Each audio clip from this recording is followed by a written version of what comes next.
Vladimir Poutine se rendra dans le Donbass. C'est la promesse faite par le Kremlin via la voix de son porte-parole Dmitri Peskov. Le président russe ira dans le Donbass en temps voulu, bien sûr.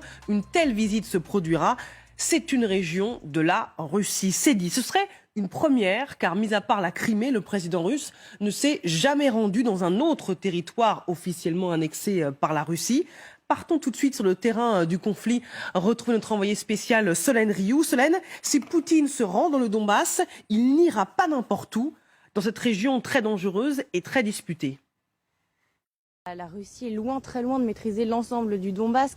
Comprenez les deux oblasts de Louhansk et de Donetsk qui ont été annexés par la Russie à la fin du mois de septembre. Donc quand Dmitri Peskov évoque une venue du président russe dans le Donbass en temps voulu, comprenez vraiment sur son territoire. Alors certes, l'oblast de Louhansk est quasi intégralement sous contrôle russe, mais il faut savoir que ces dernières heures, ce sont tout de même 13 localités qui ont été libérées par l'armée ukrainienne. Et du côté de l'oblast de Donetsk, eh bien, cette occupation russe est beaucoup moins évidente. On parlait il y a un petit peu plus d'un mois de 57% du territoire sous contrôle russe. Certes, ce sont là-bas que les combats sont les plus violents, les plus meurtriers. Là-bas aussi que l'armée russe semble le moins en difficulté. Enfin, comprenez qu'elle ne recule pas parce que dans les faits, les gains russes sont marginaux. On parle de quelques centaines de mètres par jour. Et ce qu'on constate, c'est que l'armée russe aujourd'hui dans cet état, en mode, dit-on, dégradé, eh bien, ne semble pas en mesure de faire une avancée, une percée dans cette région. Pas en mesure non plus, par exemple, de s'emparer de la ville de Bakhmout, pourtant sous le feu de l'artillerie russe depuis maintenant 6 mois.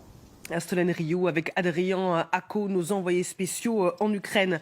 Allons plus loin avec nos invités. Nous a rejoint Ulrich Bouna, bonjour, analyste géopolitique, spécialiste de l'Europe centrale, de l'Europe de l'Est, auteur de ce livre « La guerre hybride en Ukraine, quelle perspective ?» aux éditions du Cygne.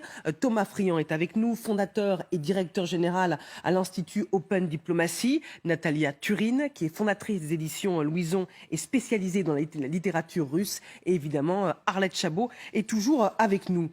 Poutine dans le Donbass, dans les semaines, dans les mois qui viennent, est-ce que c'est crédible ? Je ne sais pas si c'est crédible. Je pense qu'il y a beaucoup d'effets d'annonce, histoire de rappeler à tout le monde que les territoires annexés, notamment le Donbass, sont des territoires de la Fédération de Russie. Après, plus concrètement, il est très rare en fait, que Vladimir Poutine se déplace en fait, tout court au sein du territoire de la Fédération de Russie.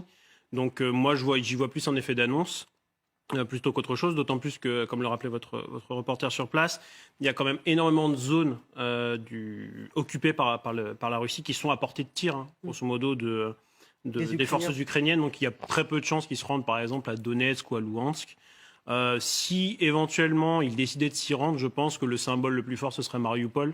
Déjà parce que c'est une ville assez loin de la ligne de front. C'est une ville qui est en train d'être à moitié rasée par les forces russes pour faire place nette et tenter de rebâtir quelques bâtiments de façon un peu Potemkine.